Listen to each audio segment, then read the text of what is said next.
যারা সয়াবিন খেতে পছন্দ করেন না তারা এইভাবে একবার সয়াবিন রেসিপি বানিয়ে দেখুন, খেয়ে সবাই প্রশংসা করবে।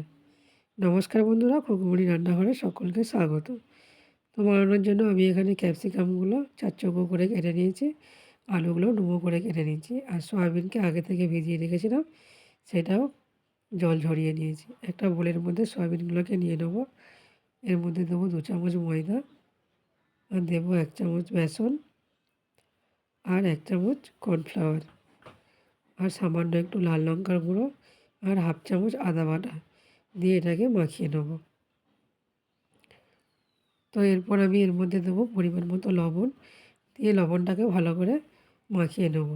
মাখিয়ে এটাকে আমি 5 মিনিট রেখে দেবো।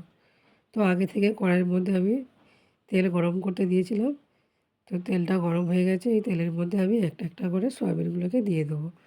দিয়ে সয়াবিনগুলোকে এইভাবে ব্রাউন করে ভেজে নেব। সয়াবিনগুলো ভাজা হয়ে গেছে, আমি এগুলোকে তুলে নেব।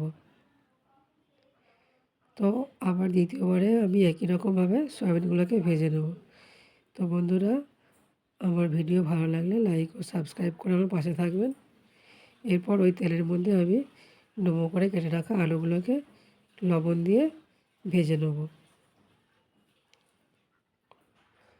তো লাল করে আলুগুলো আমার ভাজা হয়ে গেছে, ওর মধ্যে আমি ক্যাপসিকামগুলো দিয়ে দেবো।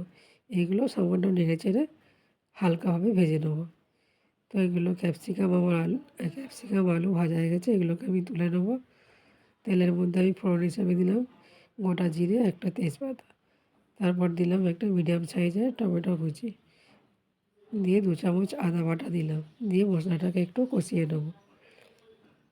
তারপর সমস্ত গুঁড়ো মশলা এক এক করে দিয়ে দেবো, হাফ টিস্পুন করে, দিয়ে এগুলোকে আমি ভালোভাবে কষিয়ে নেব। তো মশলা থেকে আমার তেল ছেড়ে দিলে এখানে আমি 2 চামচ দেবো টক দই। তো টক দইটা দিয়ে আমি ভালো করে কষিয়ে নেব। টক দই কষানো হয়ে গেলে ওর মধ্যে আমি সয়াবিন, ক্যাপসিকাম, আলু সব এভাবে দিয়ে একটু ভালো করে কষিয়ে নেব। তো কষানো হয়ে গেছে, এর মধ্যে আমি পরিমাণ মতো জল দিয়ে দেবো,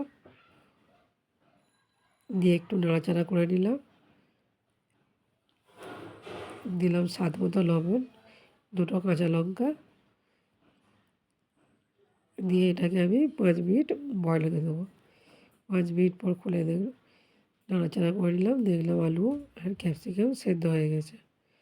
এর মধ্যে আমি দেবো হাফ চামচ চিনি, আর 1 চামচ ঘি, আর সামান্য একটু গরম মশলা দিয়ে এটাকে নাড়াচাড়া করে নেব। ওপর থেকে ধনেপাতা ছড়িয়ে দিলে আমার সয়াবিনের রেসিপি তৈরি।